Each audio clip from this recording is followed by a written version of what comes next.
Bonjour, cette vidéo va, je l'espère, aider certains dirigeants et des RH à faire rimer 2021 avec fin des recrutements manqués. Je suis Hervé Nabé, Managing Partner auprès d'Antal International et suis spécialiste des secteurs de l'automobile, de l'industrie, des produits de luxe et du yachting et me charge particulièrement du recrutement de profils exécutifs de ces secteurs spécifiques et ce à travers le monde. Si les prévisions de recrutement à l'échelle nationale ne sont pas des meilleures selon l'APEC pour l'année 2021, il demeure que l'enjeu d'un recrutement reste très élevé, voire plus important. En effet, toujours selon l'APEC, à peine 11% des entreprises prévoient de recruter au moins un cadre en 2021. Nous entendons souvent parler des conséquences d'un recrutement avorté, mais au fond, qu'est-ce qu'un recrutement avorté ? Pour une entreprise, plus concrètement, il s'agit du départ d'un collaborateur au bout de 12 mois.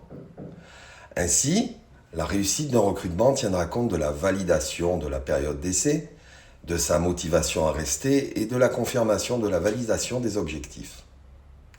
En ce sens, une étude très précise de la DARES, Direction de l'animation, de la recherche des études et des statistiques, montrait que 36% des CDI sont rompus dans les 12 premiers mois suivant la signature du contrat et qu'un CDI sur 7 n'est pas confirmé à l'issue de la période d'essai.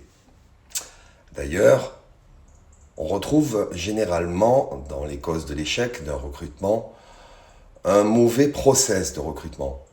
Et de ce process dépendent plusieurs acteurs, notamment l'entreprise, le recruteur et le manager. Aussi, l'intégration est souvent un élément phare et décisif dans la fidélisation ou non du candidat. Sont remis en cause le manque de clarté dans la définition des missions, des moyens matériels et humains insuffisants, une non-information de l'arrivée du nouveau collaborateur et de son rôle, ou encore un décalage entre le titre et la fonction exercée. Objectif numéro 1, ne plus perdre 1 euro dans un recrutement ayant échoué. Et le coût de cette erreur n'est pas neutre.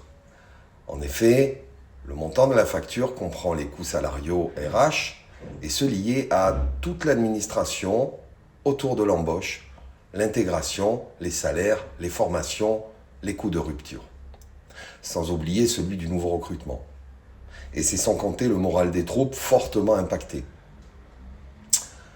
Ainsi, il convient pour l'avenir et encore plus en temps de crise de nous assurer un recrutement serein et réussi.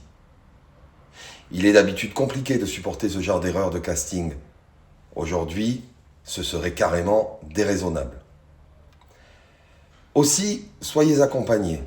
Ainsi, vous l'aurez compris, l'enjeu n'a jamais été aussi immense face aux défis que représente un recrutement.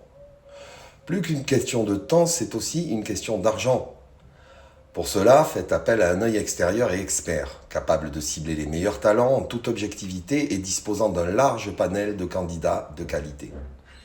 En résumé, ne plus canaliser votre énergie sur le coût d'un très bon recrutement, mais potentiellement sur ce qu'il va rapporter à votre entreprise sur le court, le moyen et le long terme.